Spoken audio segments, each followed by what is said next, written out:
என்ன கேட்டிருக்காங்கன்னா any number divided by zero is dash கேட்டிருக்காங்க. ஸோ இப்போ ஒரு நம்பரை நீங்க ஜீரோவால் டிவைட் பண்றீங்கன்னு வச்சுக்கோங்க. For that matter any random number divide by ஜீரோனா உங்களுக்கு அன்டிஃபைன்டு அர்த்தம். ஆக்சுவலா இதான் மீனிங். ஜீரோவால உங்களால் எந்த நம்பரையும் டிவைட் பண்ண முடியாது. ஸோ அதுக்கான இது டெஃபினேஷன் மாதிரி ஞாபகம் வச்சுக்கோங்க இதை. So no number can be divided by zero. So answer வந்து பாத்தீங்கன்னா அன்டிஃபைன் நாட் டிஃபைன்டு தான். ஸோ டி ஆப்ஷன் தான் கரெக்ட். லாஸ்ட் ஆப்ஷன் தான் கரெக்ட். ஸோ இப்போ நம்ம 6th கொஸ்டின் போனோம். ஸோ அதை மட்டும் ஞாபகம் வச்சுக்கோங்க, வேற எதுவும் பெருசா தெரிஞ்சுக்க தேவையில்ல.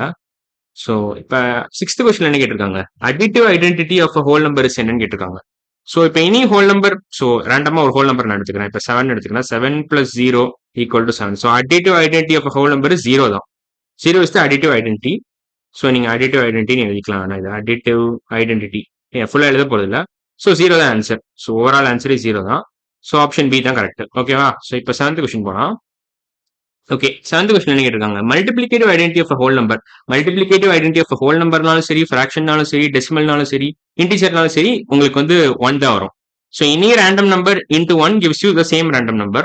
ஸோ நான் அதை எழுதிடுறேன். Any number into 1 gives you the same number. So 1 தான் multiplicative identity. So multiplicative identity of whole number 1 தான் வரும். ஸோ ஆன்சர் 1 தான். So answer 1. ஸோ இதான் கரெக்டான, இதுதான் கரெக்டான ஆன்சர். ஃபர்ஸ்ட் ஆப்ஷன் தான் correct. So any number into 1 gives you the same number. ஓகேவா? ஸோ இப்போ நம்ம 8th கொஸ்டின் போலாம்.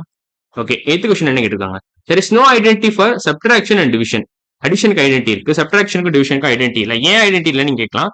Since both these things are not commutative. கம்யூட்டேட்டிவா இருந்தால் தான் ஐடென்டி இருக்கும், இல்லைன்னா ஐடென்டி இருக்காது.